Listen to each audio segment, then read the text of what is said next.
गजर कीर्तनाचा।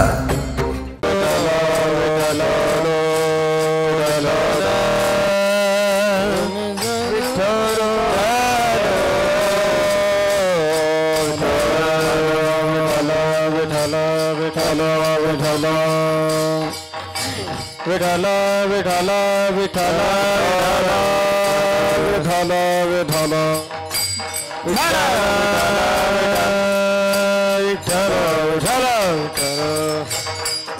विठ्ठल विठ्ठल विठ्ठल विठ्ठल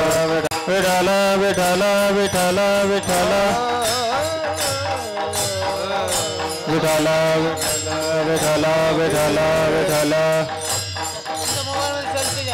चला हरे विठ्ठल विठ्ठल विठ्ठल विठ्ठल विठ्ठल चल विठ्ठल विठ्ठल विठ्ठल विठ्ठल विठ्ठल विठ्ठल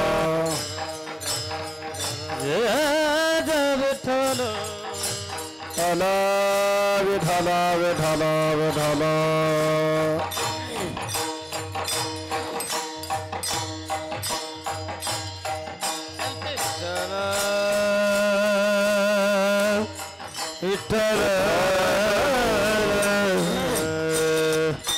विठ्ठल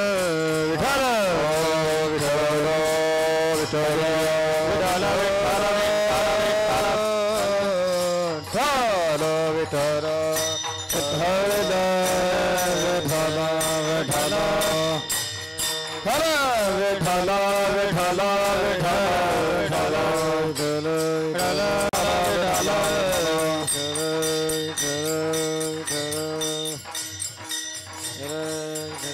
हरे विठ्ठल विठ्ठल विठ्ठल विठ्ठल विठ्ठल मोठे तुमच्या दृष्टीने सांगा म्हणजे तुम्ही ज्याला मोठं म्हणता त्याच्यापेक्षा मोठेपणाचा विचार वाढवता वाढवता तुम्ही कसे मोठे मी सिद्ध करून देतो। देवाने असं सांगितल्याबरोबर नारद म्हणले देवा मला तर असं वाटतं म्हणजे सगळ्या जगामध्ये पृथ्वी मोठी आहे। आता पृथ्वी मोठी म्हणल्याबरोबर नारदाला देवाने समजून सांगायला सुरुवात केली म्हणे नारदा ऐका म्हणे पृथ्वी तावदती व विस्तृतिमती तद्रेष्टनं वारिधिः पीतोऽसौ कलशोद्भवेन मुनिना सव्यं निखद्योतवत् तद्व्याप्तं दनुजाधिपस्य जयिना पादेन चैकेन खं तंत्वं चेतसि धारयस्य गिरतं त्वत्तोऽस्ति नान्यो महान। नारदाला देव बोलायला लागले नारदा ऐका म्हणले आता माझं बोलणं तुम्ही काय सांगितलं सगळ्या जगात मोठं कोण पृथ्वी सगळ्या जगात मोठी आहे असं तुमचं म्हणणं आलेलं नारदा आता पृथ्वीपेक्षा कोण मोठं मी तुम्हाला सांगतो म्हणजे कसं मोठं आहे ते सिद्ध करून देतो म्हणजे पृथ्वीच्या पेक्षा समुद्र मोठा।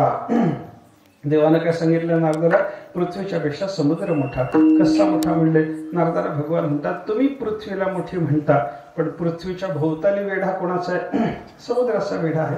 मग पृथ्वीच्या भोवताली समुद्राचा जर वेढा असेल तर वेढा घालणारा मोठा असतो की वेड्यामध्ये सापडणारा मोठा असतो।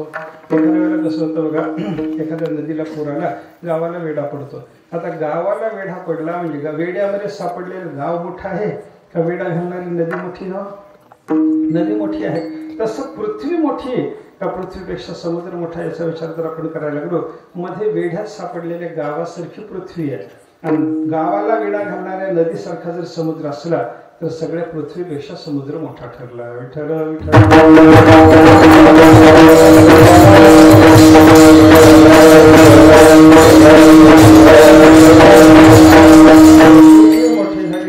पृथ्वीच्या पेक्षा समुद्र मोठा ठरला। आता समुद्रापेक्षा कोण मोठा आहे त्याचा विचार सांगा म्हणे नारदाला देव सांगायला लागले म्हणे नारदा एक ऐका म्हणे समुद्र कितीही मोठा असेल पण त्या समुद्राला एका मडक्यातून जन्मलेल्या अगस्त्य नावाच्या मुनीने प्राशन करून टाकलं होतं असं वर्णन आहे। अगस्त्य नावाचे एक ऋषी होऊन गेले आपल्याकडे त्यांनी सगळा समुद्र पिऊन टाकला होता आणि सगळा समुद्र पित असताना कसा पिला होता एका आचमनात पिला होता। आचमन म्हणजे आपण पूजेला बसल्यानंतर ब्राह्मण म्हणतो की नाही आपल्याला केशवायन महा नारायण महा पाणी पे म्हणतो की नाही त्या हातामध्ये धरलेलं आचमनाचं पाणी किती राहावं हातात धरलेलं पाणी किती राहतं? पळीभर राहतं, चमचाभर राहतं, एवढं थोडं राहतं. शास्त्राने तरी असं सांगितलं, नाथवर्धानी भागवतात सांगितलं, हातात धरलेलं ते आचमनाचं पाणी त्याच्यामध्ये फक्त एक उडदाचा दाना भिजावं एवढंच असावं म्हणे ते पाणी. दुसरा दाना भिजला की ते पाणी पिऊन दारू पिल्याचा दोष लागतो. असले कर्म मार्गाचा अवघड पण आहे बरं का. म्हणून शास्त्राने काय सांगितलं, एक माश मात्र, एक उडदाच्या दाण्या एवढं ते पाणी घ्या. म्हणजे काय झालं, अगस्त्य मुनी समुद्र एका आचमनात पितात. म्हणजे अगस्त्य मुनीच्या दृष्टीनं समुद्राचं पाणी उडदाच्या दाण्या एवढं आहे.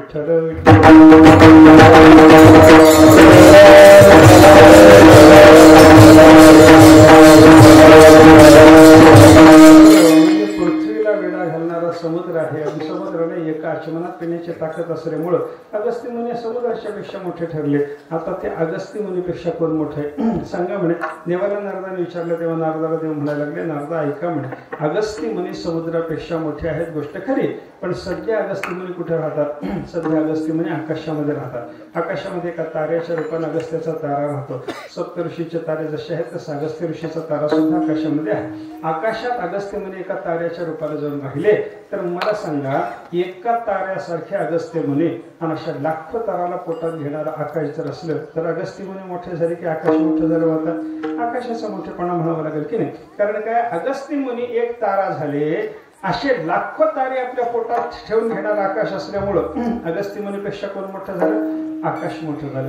आकाश मोठं झालं म्हणल्यानंतर भगवंताला नारद म्हणले, देवा किती माझं खरंच चुकलं होतं म्हणले, मला पृथ्वीच मोठी वाटली, तुम्ही पृथ्वीपेक्षा समुद्र मोठा सिद्ध करून दिला. समुद्र मोठा वाटला, समुद्रापेक्षा अगस्त्य मुनीचा मोठेपणा सांगितला. अगस्त्य मुनी मोठे वाटले, त्यांच्यापेक्षा आकाश मोठा आहे. आता मला कळायला लागलं, आकाशापेक्षा मोठं कोण आहे देवा? देवाला सांगितलं, नारदा आकाशापेक्षा मी मोठा म्हणले. कसं काय? आकाशापेक्षा देव मोठा आहे कसं काय? देवाने समजून सांगायला सुरुवात केली. आणि नारदा तुम्हाला भागवत माहिती आहे की नाही? भागवताची कथा ऐकता की नाही? ऐकतो म्हणले. भागवतामध्ये बलिराजाचं चरित्र बघा आहे. त्या बलिराजानं त्रिपाद भूमीचं दान द्यायचा संकल्प केला होता, बरोबर? देवाच्या पायानं 3 पायाची जमीन देतो संकल्प केला. संकल्प केल्याबरोबर देवाने आपलं शरीर वाढवलं, मोठं केलं. शरीर मोठं करून देवाने काय केलं, एका पायाखाली जमीन झाकली, दुसऱ्या पायाखाली आकाश झाकलं. म्हणजे एका पायाखाली देवाच्या, दुसऱ्या एका पायाखाली देवाच्या आकाश झाकलं गेलं. आता मला सांगा, एका पायाखाली आकाश झाकणारा देव मोठा की देवाच्या एका पायानं झाकलं जाणारं आकाश मोठं? कोणाला मोठं म्हणायचं बोला की? तुम्हाला कसं वाटतं सांगा, पटते की नाही माझं बोलणं? एका पायानं देवानं आकाशाला झाकून टाकलं, एका पायानं देवानं आकाश झाकून टाकतो परमात्मा, एवढा मोठा आहे. आता बघा, मी इथं उभं राहिलो, माझ्या पायाखाली जमीन आहे. माझ्या पायाखालीची जमीन मोठी की मी मोठा हो? एका पायाखालची जमीन मोठी म्हणू द्या की मला मोठं म्हणू द्या, मलाच मोठं म्हणलं पाहिजे. तसं एका पायानं देवाला जर आकाश झाकलं असेल तर त्या आकाशाच्या पेक्षा सुद्धा देवाचा मोठेपणा झाला. कसं मोठेपण पुढं पुढं सरकत चाललं बघा. पहिल्यांदा काय वाटलं होतं, पृथ्वी मोठी. पृथ्वीपेक्षा कोण मोठं? समुद्र. समुद्रापेक्षा मोठं कोण? अगस्त्य मुनी. अगस्त्य मुनीपेक्षा मोठं कोण? आकाश. आकाशापेक्षा मोठं कोण? आकाशाला एका पायानं झाकून टाकणारा देव. देवानं सांगितलं मीच मोठा म्हणले आकाशापेक्षा. नारदाने लगेच देवाचे पाय धरले, म्हणले देवा तुम्ही जर आकाशापेक्षा मोठे आहेत तर सुरुवातीला मला कसं मोठं म्हणलात हो? तुम्हीच मोठे नारदा म्हणून तुम्ही मला मोठेपणा कसा दिला? देवानं सांगितलं, नारदा माझं बोलणंच झालं नाही म्हणले पूर्ण. अजून माझं बोलणं पूर्ण झाल्यानंतर तुम्हाला काही शंका असली तर विचारा, काय बोलायचं देवा? देवानं सांगितलं, नारदा एवढा जरी मी मोठा असलो तर एवढ्या मोठ्या व्यापक असलेल्या परमात्म्याला तुमच्यासारखा संत महात्मा हृदयात साठवून ठेवतो की नाही? साठविला हरी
सफल व्यापार तुकाराम महाराजांनी सांगितलं, साठविला हरिजी हृदय मंदिरी, आपल्या हृदय बंदीखाना केला, आता विठ्ठल कोंडीला संपुष्ट हे हृदय पेटी, करुणी पोटी साठव. आपल्या हृदयाच्या संपुष्टामध्ये देवाला संत महात्मे साठवतात. मला सांगा, सगळ्या जगापेक्षा मोठा असलेला देव, आकाशाला सुद्धा एका पायाखाली झाकायची ताकद असलेला एवढा मोठा देव, पण त्या देवाला संत महात्मे हृदयात साठवत जर असतील तर संतापेक्षा मोठा कोण असेल?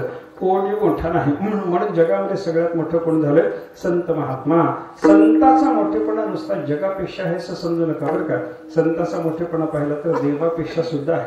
ब्रह्मदेवापेक्षा संत मोठे, भगवान महाविष्णूपेक्षा मोठे, भगवान शंकरापेक्षा मोठे, असा संताचा मोठेपणा आपल्याला पाहायला सापडतो बरं का. म्हणून देवाने सुद्धा यांना संतांना नमस्कार करावा. घाली दंडवत पूजनिया, या संताची पूजा करून देव सुद्धा संताला दंडवत घालतो, अशा पद्धतीचे वर्णन आहे. विठ्ठल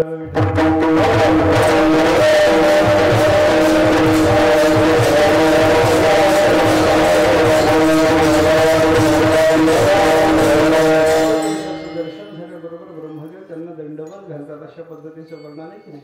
ब्रह्मा घालिलो टांग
जगाचा निर्माता ब्रह्मदेव, सगळं जग निर्माण करायची जबाबदारी सांभाळणारा ब्रह्मदेव, पण संत महात्मे भेटले, संताच्या चरणाला दंडवत घालतो म्हणे बरं का. विष्णू वंदितो चरण, भगवान महाविष्णूसुद्धा साधू पुरुषाच्या चरणाला नमस्कार करतात.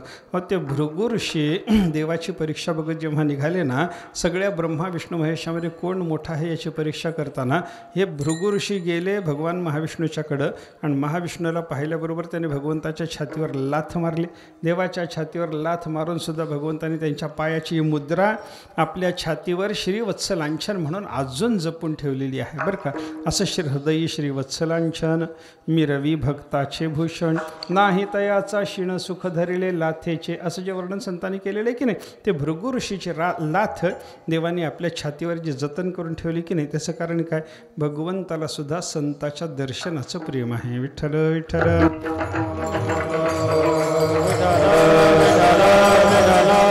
ब्रह्मदेव देवाला साष्टांग दंडवत घालतो, भगवान महाविष्णू दंडवत घालतात. भगवान शंकर काय गप्प बसतात का? शंकर सुद्धा देवाच्या चरणाला नमस्कार करतात की नाही. चरणीचे रज वंदे शोळ पाणी,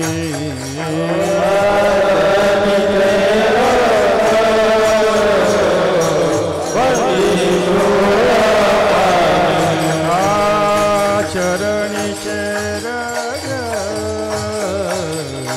वंदे शोळ पाणी,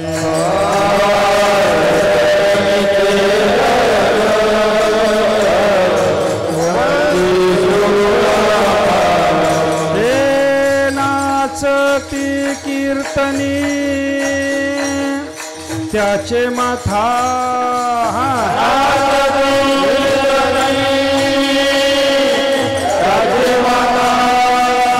नाचती कीर्तनी त्याचे माथा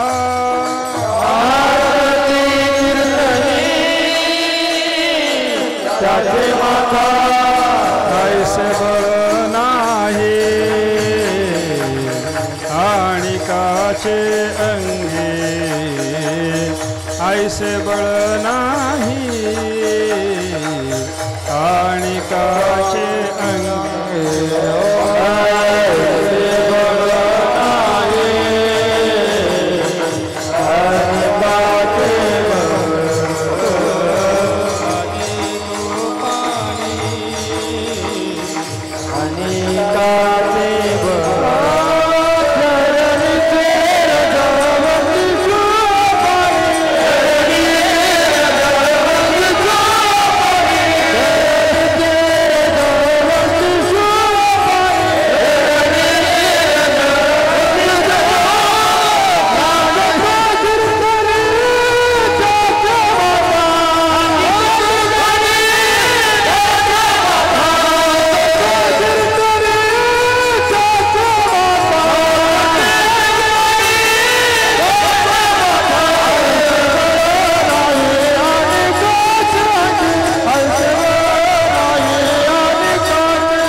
पाणी नाचती कीर्तनी त्याचे माथा कीर्तनात नृत्य करणारे असे संत महात्मे जे तल्लीन होऊन कीर्तनात नाचतात त्या साधू पुरुषाच्या चरणाच्या धुळीला शूलपाणी म्हणजे हातात त्रिशूळ धारण करणारे भगवान शंकर मस्तकावर धारण करतात म्हणजे संताची धूळ शंकराने मस्तकावर घ्यावी. संत महात्म्याला पाहिल्याबरोबर ब्रह्मादेवाने लोटांगण घालावं.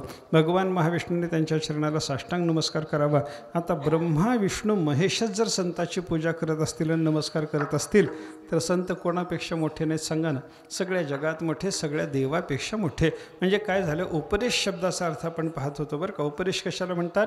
सांगणारा मोठा पाहिजे, ऐकणारा लहान पाहिजे आणि ऐकणाऱ्या लहान माणसाच्या कल्याणाची गोष्ट त्यानं सांगावी लागते मोठ्या माणसानं, तेव्हा त्याला उपदेश म्हणतात. आता संत महात्मे आपल्याला जे सांगतात त्याला उपदेश का म्हणायचं? त्याचं कारण सांगणारे संत महात्मे मोठे आहेत, ऐकणारे तुम्ही आम्ही सगळे जगातले लोक देवाच्यापेक्षा संत महात्मा मोठा असला तर आपण सगळे तर संतापेक्षा लहानच आहेत आणि आपल्या कल्याणाच्या गोष्टीला सोडून दुसरं काही संत महात्मे सांगत नाहीत. म्हणून संत महात्म्याने आपल्याला उपदेश केला असं म्हणावं लागतं. आता संताच्या उपदेशातही पुन्हा दोन प्रकार आहेत बरं का. काही वेळेला संत महात्मे अधिकार पाहून उपदेश करतात आणि काही वेळेला संत महात्मे सगळ्या जगाला उपदेश करतात. विठ्ठल विठ्ठल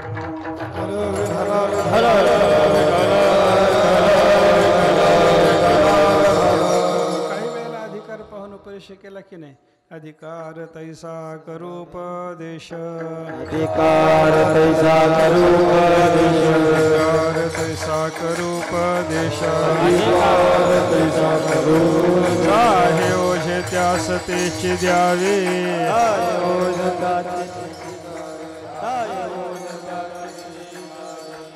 अधिकार तैसा करूपदेश, अधिकार तैसा करूपदेश, अधिकार तैसा करूपदेश,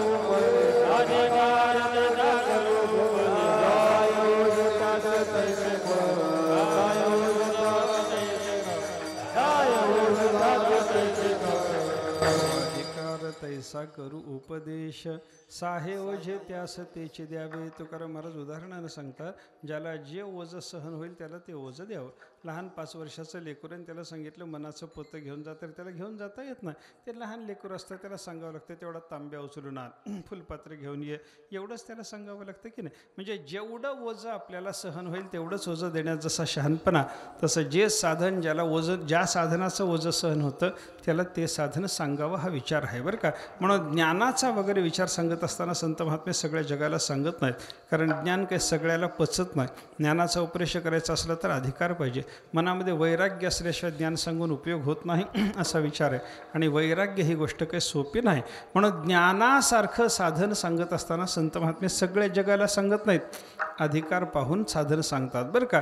आणि भक्तीचा उपदेश जर करायचा झाला, भक्ती सगळ्याला करता येते की नाही. सकळासी येथे आहे अधिकार,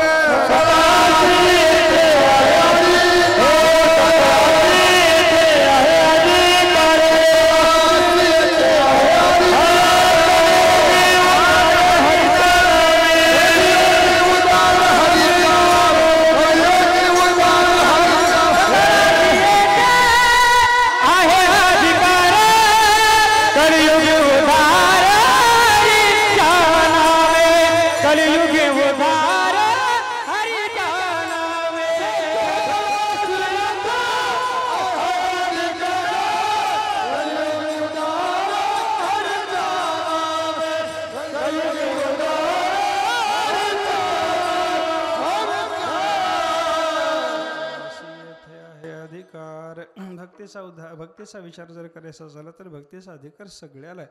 कोणालाही भक्ती करता येते. लहान मोठा कोणी असा, कशाही पद्धतीचा असा, चांगला असा, वाईट असा, सज्जन असा, दुर्जन असा, कोणी कसेही असा, भगवंताच्या भक्तीचा अधिकार सर्वांना आहे बरं का. सर्वांना भक्तीचा अधिकार असल्यामुळे भक्ती सोपी आहे. सोपी असल्यामुळे सगळ्यांना भक्तीचा उपदेश संत महात्मे करतात असा विचार आहे बरं का. प्रस्तुत अभंगाचा जर विचार केला तर या अभंगातून तुकाराम महाराजांनी उपदेश केला. कोणाला उपदेश केला? सगळ्याला केला. कारण जो उपदेश आहे तो शरण जाण्याचा उपदेश आहे. देवाला शरण जाण्याचा उपदेश असल्यामुळं देवाला शरण जाण्याचा उपदेश हा भक्तीचा उपदेश झाला. हा उपदेश सगळ्या जगाला तुकाराम महाराज अभंगाच्या पहिल्या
देवाला शरण जा. कसं शरण जावं? सर्व भावे. तुम्ही सर्व भावाने देवाला शरण जा असं तुकाराम महाराजांनी या ठिकाणी उपदेश केलेला आहे बरं का. पहिल्यांदा आपल्याला विचार केला पाहिजे शरण जाणं कशा करता. कोणालाही शरण जाण्याची गरज काय बाबा, त्याचा विचार जर आपण केला की नाही तर असं लक्षात घ्या, आपलं एखादं काम आहे आपल्या ताकदीनं होत नाही मग काय करावं, मोठ्या माणसाला शरण जाऊन आपलं काम करून घ्यावं लागतं. आपलंच काम आहे. पुन्हा एकदा ऐका, मी उदाहरण सांगतो तुम्हाला, एक लक्षात घ्या. तर सिद्धांत असा आहे, आपलंच काम आहे, आपल्याला करून घ्यायची ताकद नाही मग मोठ्या माणसाला शरण जाऊन आपलं काम करून घ्यावं लागतं. उदाहरण सांगतो, खेड्यामधला एखादा शेतकरी आहे, कुणबी आहे, गरीब माणूस आहे, 2 एकर शेत आहे. आता 2 एकर शेताकरता त्याला काही आऊत वगैरे ठेवता येतो का? ठेवता येत नाही. मग ते 2 एकर शेत त्याला जर नांगरून घ्यायचं असलं, त्याला आऊत नाही, त्याला बैल नाही, त्याची ऐपत नाही नांगरून घ्यायची. मग काय करा, मोठ्या कुणब्याला शरण जा. बाबा तुमच्याजवळ 10 आऊत आहेत, एक आऊत जर माझ्या घरी पाठवला तर 4-8 दिवसामध्ये माझं शेत नांगरून होते, पाठवून द्या बरं. त्याला म्हणलं तर आपलं काम होतं की नाही? म्हणजे शेत नांगरून घ्यायचं काम कोणाचं? आपलं. आपलं आपण काम करून घ्यायची ताकद आहे का? नाही. मग काय करा, मोठ्याला शरण जाऊन आपलं काम करून घ्या. तसं परमार्थात विचार जर केला तर संसार सागरातून तरून जायचं काम कोणाचं? आपलं. आपल्याला संसार सागरातून तरून जाता येतं का? येत नाही. मग काय करा, जो तारून नेणारा देव आहे त्याला शरण जा. विठ्ठल विठ्ठल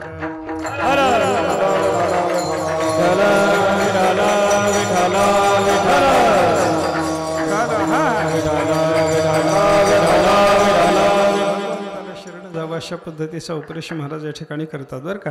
अनेक ठिकाणी देवाला शरण जाण्याचा उपदेश संत महात्म्यांनी शास्त्राने आपल्याला केलेला पाहायला सापडतो.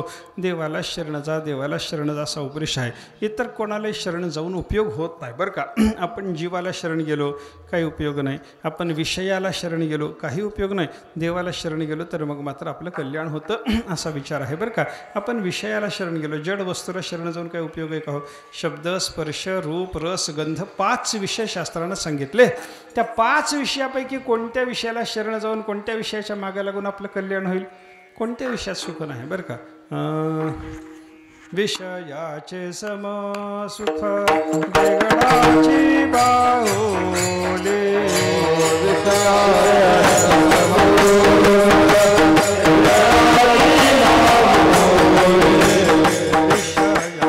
सम सुख वेगळाची बाहुली,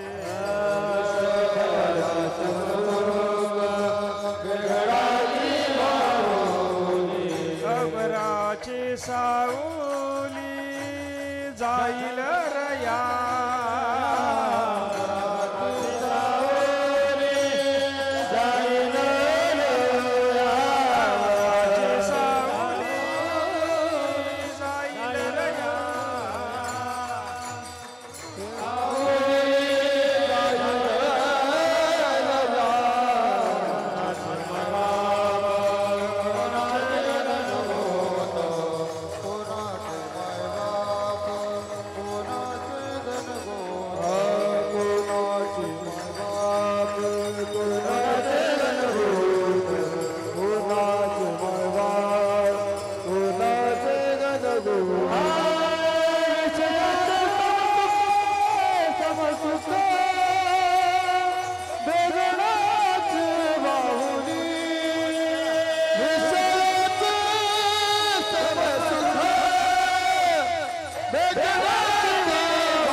होतच नाही. म्हणून विषयाचे समसुख बेगडाचे बाहुली, अभराचे सावली जाईल रया.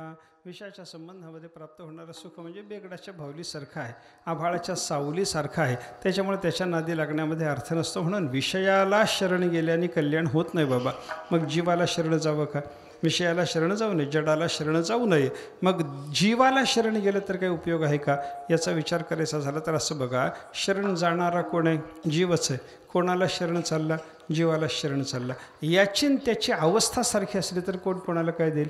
आपणही जीव आहोत म्हणून शरण चाललो, आणि ज्याला शरण चाललो तोही जीवच बघितला. आपल्यासारखाच असला तर काय उपयोग होतो? फकीरानं फकीराला काय मागितलं तर काय उपयोग व्हायचा? काही उपयोग होत नाही.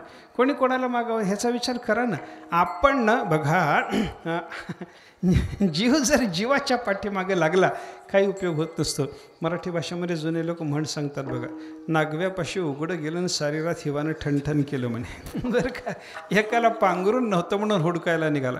थंडीचे दिवस होते, पांघरून पाहिजे होतं, पांघरून असं नव्हतं म्हणून पांघरून हुडकायला निघाला. त्याच्या समोर जो भेटला त्याला धोतरही नव्हतं. काय उपयोग आहे आता? त्यानं याला पांघरून द्यावं काय? त्यानं याला पांघरून कसं द्यावं? याचा अर्थ असा आहे की आपल्यापेक्षा ज्याची अवस्था चांगली नाही त्याला शरण जाऊन काही उपयोग होत नाही. म्हणून जीवानं जीवाला शरण गेलं तर एकादशीच्या घरी शिवरात्र गेल्यासारखं होतं. विठ्ठल विठ्ठल.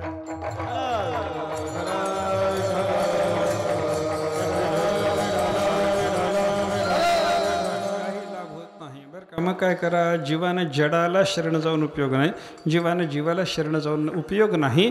म्हणून तुकाराम महाराज सांगतात कोणाला शरण जावं? देवासी. देवाला शरण जा अशा पद्धतीचा उपदेश संत महात्म्याने आपल्याला केला. आता देवाला शरण जावं गोष्ट खरी हो, पण देव तरी एक प्रकारचा आहे का? त्या देवामध्ये सुद्धा अनेक प्रकार संतांनी सांगितलेले आहेत. काही केलेले देव असतात, काही झालेले देव असतात, आणि एकच असलेला देव आहे. केलेले देव कोण हो? हे मर्याई म्हसोबा वगैरे जे देव असतात तिने केलेले. कोणीतरी दगडाला शेंदूर फासला, तिथं जाऊन मलिदा वगैरे वाटला, झाला देव तयार झाला. त्याला काही स्वतंत्ररित्यानं देव म्हणून बसवावं लागतं, काही करावं लागत नाही. असे जे देव असतात ना, तुकाराम महाराज सांगतात, सेंदरी हेंदरी दैवते कोणते पूजी भूते खेते, आपल्या पोटाची रडते मागतिशे ते अवदान, आपले इच्छा आणि कापिडी काय ते दैल बराडी कळो ही आली तयाची जोडी अल्परोकडी बुद्धी अधीरा. महाराजांनी वर्णन केलं की बाबा या शेंद्र्या हेंद्र्या देवाची आमच्यासारखा कोणी सामान्य मनुष्य उपासना, आमच्यासारखा संत महात्मा कोणी उपासना करत नाही म्हणे. का बाबा? त्याचं वर्णन करताना महाराजांनी सांगितलं, आपली इच्छा पूर्ण करून घ्यायची असली तर या देवाला दुसऱ्याला त्रास द्यावा लागतो. मग त्याची त्याला इच्छा पूर्ण करून घेता येत नाही. दुसऱ्याकडून मागून घेतल्याशिवाय त्या देवाची इच्छा जर पूर्ण होत नसली तो देव आपल्याला काय देणार आहे हो? म्हणून या केलेल्या देवाला शरण जाण्यात मजा नाही. मग काय करा? झालेले काही देव असतात, आपल्यासारखेच माणसं असतात, काहीतरी पुरुषार्थ करून देव होतात. हे कोण आहेत? इंद्र ब्रह्मदेव असलेले देव आहेत बरं का. इंद्र कोण होतो? ज्या क्षत्रियानं आपल्या जन्मामध्ये 100 अश्वमेध यज्ञ केले त्याला इंद्र होता येतं. शतमख संपत्ती स्वर्गीची ये. ज्ञानेश्वर महाराज सांगतात 100 अश्वमेध यज्ञ केले की त्याला इंद्र होता येतं. ओळीनं 100 ब्राह्मणाचे जन्म घेऊन तिथं ब्राह्मणाचं कर्म व्यवस्थित रीतीनं जर केलं तर त्याला ब्रह्मदेव होता येतं. म्हणजे ब्रह्मदेव इंद्र हे देव कसे झाले? झालेले देव आहेत बरं का. त्या झालेल्या देवाला शरण जायचा काय उपयोग आहे का? केलेल्या देवाला जाऊ नका. झालेल्या देवाला शरण जाऊन काही उपयोग नसतो. त्याचं कारण काय? झालेल्या देवाजवळ जोपर्यंत पुण्य आहे तोपर्यंत देव पण आहे, आणि पुण्य संपलं की त्यांना सुद्धा पुन्हा मृत्यूलोकात यावं लागतं. पुण्याची पावटी सरे सवेची इंद्रपणाची उटी उतरे, आणि येऊ लागते माघारे मृत्यूलोकात तुका म्हणे जाते पुण्य क्षये अधोगती.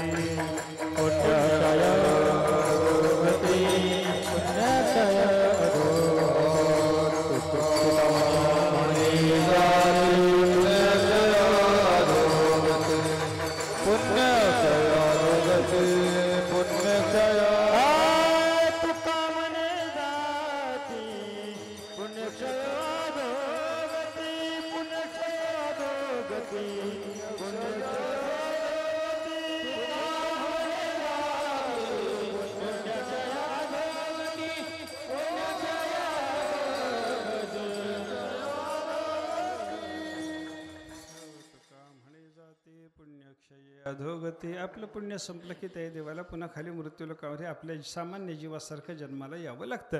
मग त्याला काही शरण जाण्याचा काही उपयोग आहे का हो? हे झालेले देव म्हणजे ह्यांचं काम सगळं मंत्र्यासारखं असतं बघा. मंत्री निवडून आला, तिथं गेल्याच्या नंतर आपल्याला समजा त्याच्याकडं काम असलं तर म्हणतो तिथं ये मंत्रालयामध्ये तुझं काम करून देतो म्हणतो.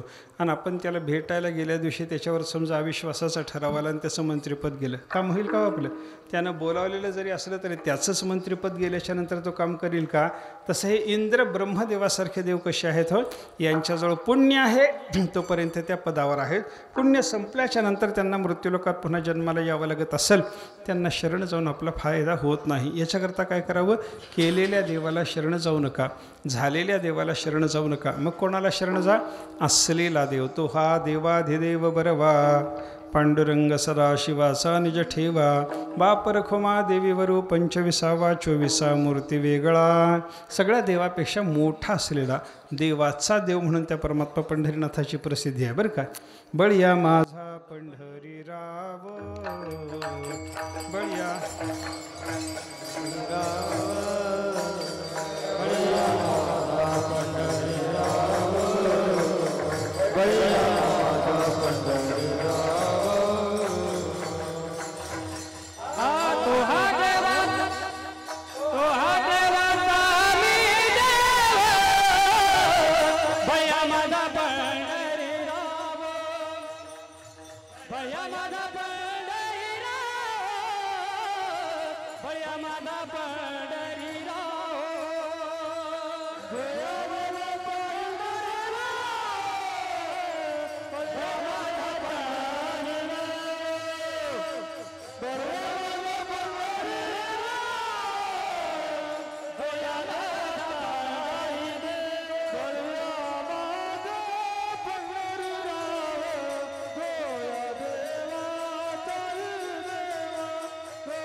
देव असलेला जो परमात्मा त्याला आपण शरण गेलं पाहिजे असं तुकाराम महाराज या ठिकाणी सांगतात. म्हणवोनी शरण जावे सर्व भावे देवासी. देवाला शरण जासा उपदेश केला.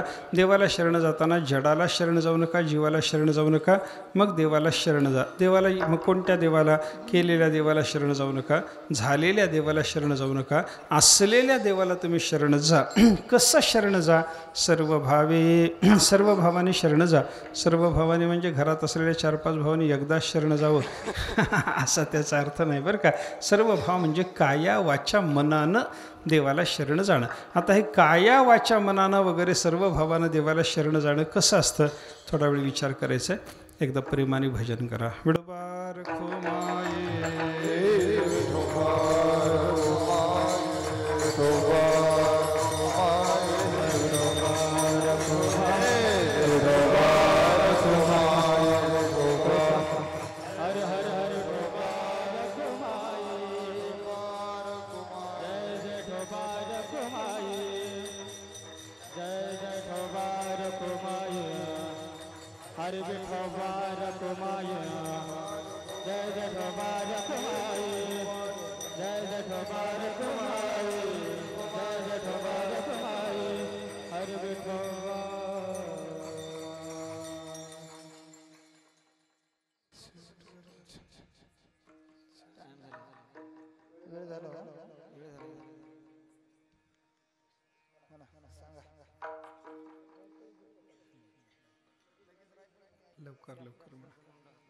देवाला शरण जावं एवढा विचार आपला झाला.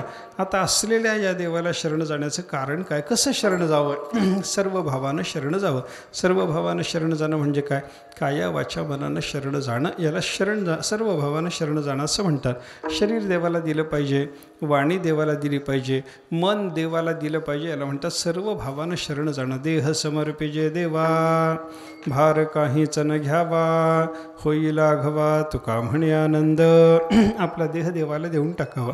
देह देवाला देऊन टाकायचं म्हणजे मंदिरात जाऊन बसायचं नाही बरं का. उगाच नारळ फोडलं की खोबरं खात बसायचं, कोणी पेढा वाटला गुळ वाटलं की तेच खात बसायचं.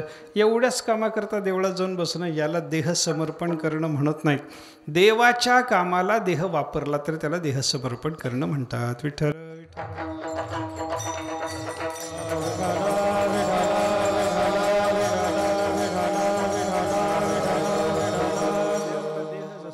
पाहिजे त्याप्रमाणे वाणी सुद्धा देवाला दिली पाहिजे. समर्पिली वाणी पांडुरंगे घेते धणी, पूजा होते मुक्ता फळी रस ओविया मंगळी.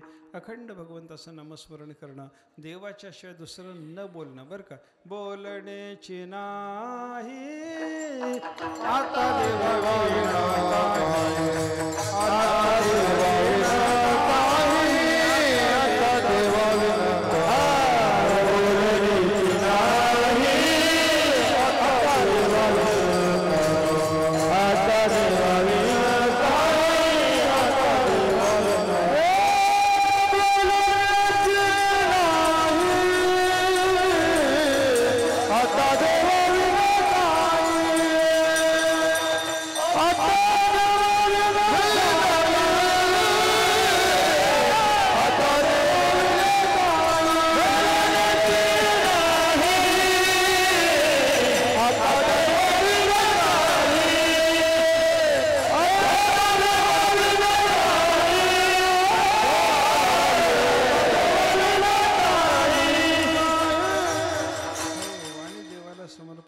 म्हणजे देवाशिवाय दुसरं काही बोलायचं नाही. एक बोल सुस्पष्ट बोलावा, वाचे हरिहरी म्हणावा. एक भगवंताच्या नामाशिवाय दुसरं काही बोलायचं नाही. बोलण्याची नाही आता देवा वीण काही, देवाच्याशिवाय दुसरं काही न बोलणं.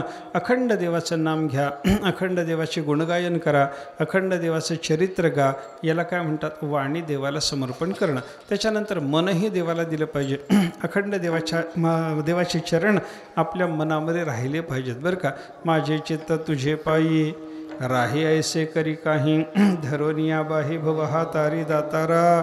आपलं चित्त देवाच्या ठिकाणी राहावं आणि देवाचे चरण आपल्या चित्तामध्ये राहावेत. याला काय म्हणतात? मन समर्पण करणं बरं का. चित्ते तुझे पाय डोळा रूपाचे ध्यान, चित्ते तुझे पाय डोळा रूपाचे ध्यान, चित्ते तुझे पाय डोळा रूपाचे ध्यान,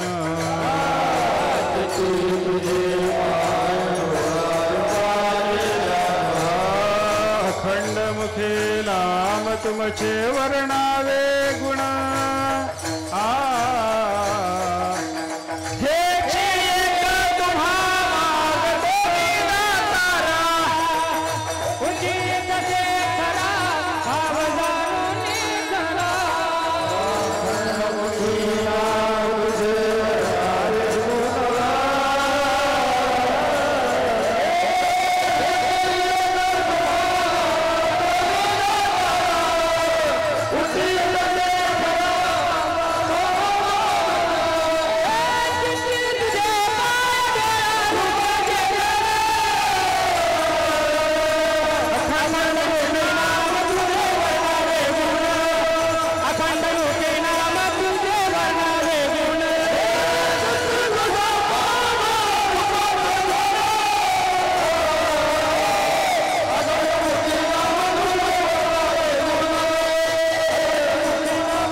सगळ्या इंद्रियाची शरणागती सांगितली. चित्ते तुझे पाय, देवाचे पाय चित्तामध्ये धारण करणं हे मनानं शरण जाणं झालं. डोळा रूपाचे ध्यान, डोळ्यानं रूपाचं ध्यान करणं इथं देहाची शरणागती सांगितली. अखंड मुखी नाम तुमचे वर्णावे गुण, अखंड देवाचं नाव मुखात असावं, मुखानं देवाचे गुण वर्णन करावेत. याच्यामध्ये वाणीनं शरण जाणं कसं असतं याचा विचार तुकाराम महाराजांनी सांगितला. अशा पद्धतीनं काया वाच्या मनानं देवाला शरण जाणं म्हणजे सर्व भावानं शरण जाणं. शरण जावं, देवाला शरण जावं, सर्व भावानं शरण जावं. पण कशाकरता शरण जावं? म्हणवनी, म्हणून शरण जावं. काय म्हणून शरण जायचं? महाराज दुसऱ्या चरणातून सांगतात.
भव दुस्तर नदीचा सर्व भवानी काया वाचा मनाने देवाला शरण कशा करता जायचं तर आपल्याला भव नदीच्या म्हणजे भवसागराच्या पलीकडं परमात्मा नेऊन सोडतो म्हणून देवाला शरण गेलं पाहिजे बरं का. तारू भला पांडुरंग पाव भिजवणे दिअंग सगळे संत महात्म्याने सांगितलं ना आपल्याला.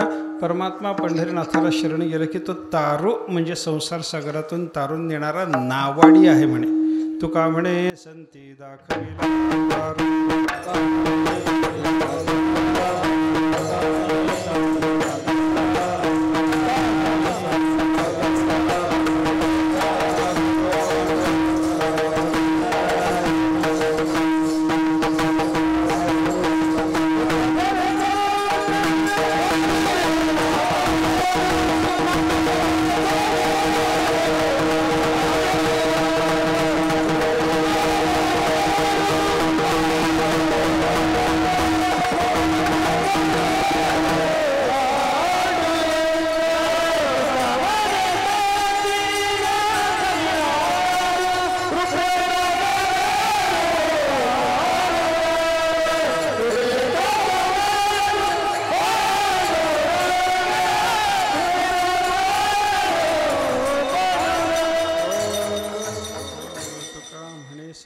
दाखविला तारू.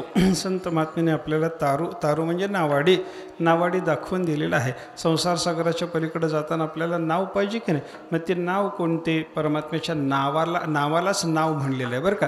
भगवंताचं नाम ही संसार सागरातून तारून नेणारी नौका आहे आणि त्या नौकेमध्ये नावाडी कोण बसला परमात्मा स्वतः बसला. तेषामहं समुद्धरता मृत्यू संसार सागरात भवामी न चिरात पार्थ मय्यावेशित चेतसाम.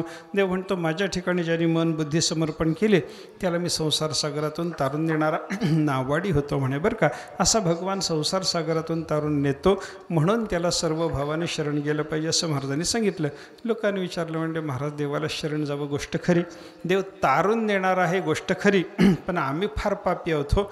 आम्हाला बघितल्यानंतर देवाला तारून न्यावं वाटेल का, त्याला दया येईल का आमची. त्याला महाराज तिसऱ्या चरणात होतं.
परमात्मा तारून नेतो गोष्ट खरी आहे, पण आमच्यासारखे पापी शरण गेले देवाला दया येईल का. महाराज सांगतात फार दयाळू आहे म्हणे. बहु आहे करुणावंत. देव फार करुणावंत आहे. देवाच्या अंतःकरणात फार दया आहे. अरे मारायला आलेली पूतना तिलासुद्धा देव जर मोक्ष देत असेल, स्तनपान करून स्तनातलं विष देऊन मारायला पूतना आली होती, पण देवाने काय विचार केला, तिचं विष बघितलं नाही देवाने, हिनं मला आईसारखं स्तनपान दिलेलं आहे, तेव्हा आईला जर मोक्ष तर हिलासुद्धा मोक्ष असा विचार करणारा देव एवढा दयाळू आहे म्हणे, बहुकरुणावंत आहे. अनंत असं देवाला नाव असल्यामुळे त्याची करुणासुद्धा अनंत अमर्याद आहे. बाबा त्या देवाला शरण गेल्यावर तुमचीसुद्धा दया येईल असं लोकांना तुकाराम महाराजांनी सांगितल्यावर काही लोकांनी विचारलं, म्हणले महाराज देवाला शरण गेला आणि देवानं त्याला संसार सागराच्या पलीकडे नेऊन सोडलं, असा कोणाचा अनुभव आहे का, अशी कोणाची साक्ष आहे का? त्याला महाराज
आले तरी केले प्रगट.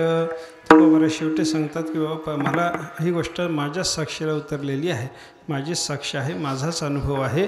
देवाला मी शरण गेलो, सर्व भावाने शरण गेलो आणि भगवंतानी मला संसार सागराच्या पलीकडे नेऊन सोडलं. ही माझीच साक्ष असल्यामुळं मी ही गोष्ट जगाला प्रगट करून सांगतो. अनुभव आल्याशिवाय संत महात्मे सांगतच नसतात. अनुभवे आले अंगा ते या जगा दे तसे. संताचा असा विचार आहे. आपल्याला जे अनुभवानं पटलं तेच संत महात्मे सांगतात. उगीच कुठंतरी काहीतरी ऐकलं आणि तसंच सांगत बसलं असा संताचा स्वभाव नाही. देवाला शरण गेल्यावर परमात्मा संसार सागराच्या पलीकडं नेतो. याची मला साक्ष पटली, मला अनुभव आला तरी केले प्रगट.